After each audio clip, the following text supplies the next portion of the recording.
Numbers chapter 5. Unclean people. The Lord spoke to Moses, saying, "Command the people of Israel that they put out of the camp everyone who is leprous or has a discharge, and everyone who is unclean through contact with the dead. You shall put out both male and female, putting them outside the camp, that they may not defile their camp, in the midst of which I dwell." And the people of Israel did so, and put them outside the camp. As the Lord said to Moses, so the people of Israel did. Confession and restitution. And the Lord spoke to Moses, saying, "Speak to the people of Israel. When a man or woman commits any of the sins that people commit by breaking faith with the Lord, and that person realizes his guilt, he shall confess his sin that he has committed, and he shall make full restitution for his wrong, adding a fifth to it, and giving it to him to whom he did the wrong. But if the man has no next of kin to whom restitution may be made for the wrong, the restitution for wrong shall go to the Lord for the priest, in addition to the ram of atonement with which atonement is made for him.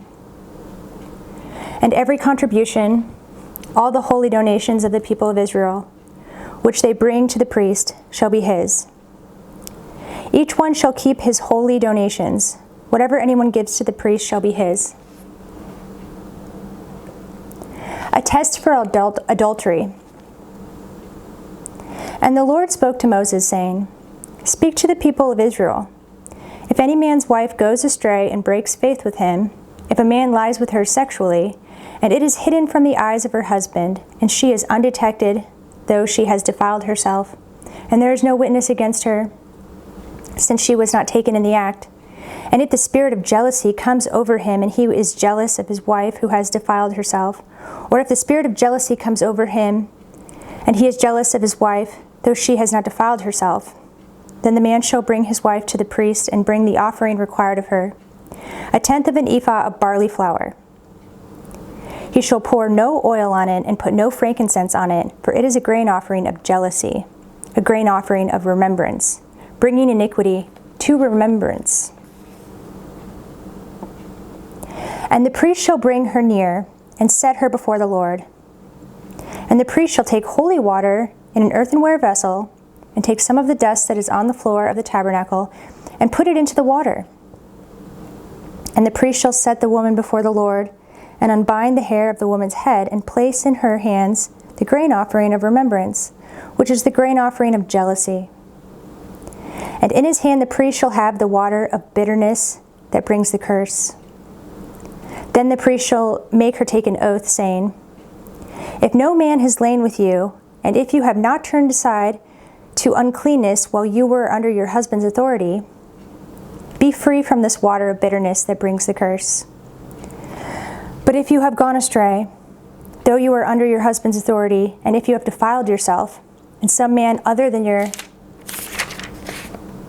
husband has lain with you, then let the priest make the woman take the oath of the curse, and say to the woman, 'The Lord make you a curse and an oath among your people, when the Lord makes your thigh fall away and your body swell.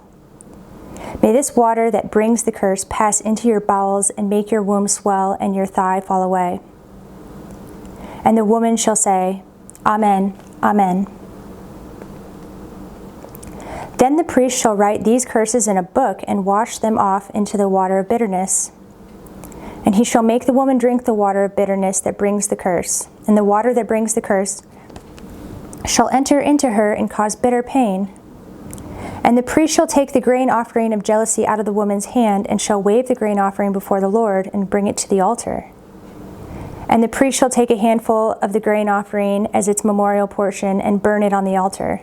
And afterward shall make the woman drink the water.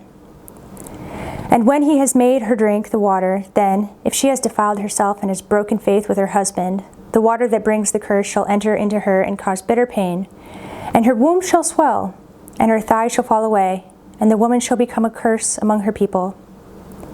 But if the woman has not defiled herself and is clean, then she shall be free and shall conceive children."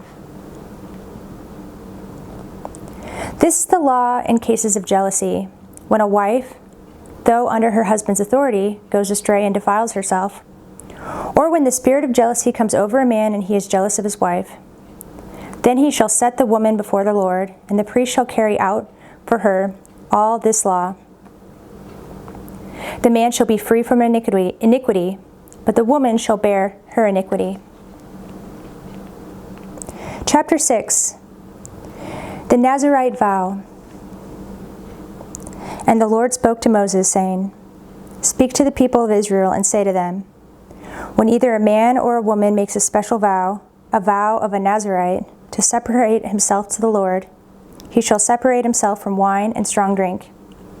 He shall drink no vinegar made from wine or strong drink, and shall not drink any juice of grapes, or eat grapes, fresh or dried.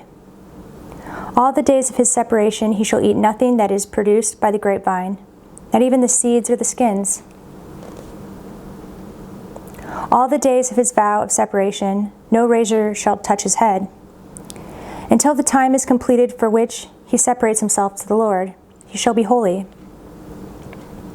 He shall let the locks of his hair, he shall let the locks of hair of his head grow long. All the days that he separates himself to the Lord, he shall not go near a dead body, not even for his father or for his mother, for brother or sister, if they die, shall he make himself unclean, because his separation to God is on his head.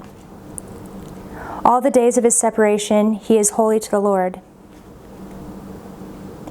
If any man dies very suddenly beside him, and he defiles his consecrated head, then he shall shave his head on the day of his cleansing. On the 7th day he shall shave it. On the 8th day he shall bring 2 turtle doves or 2 pigeons to the priest to the entrance of the tent of meeting. And the priest shall offer one for a sin offering and the other for a burnt offering, and make atonement for him, because he sinned by reason of the dead body.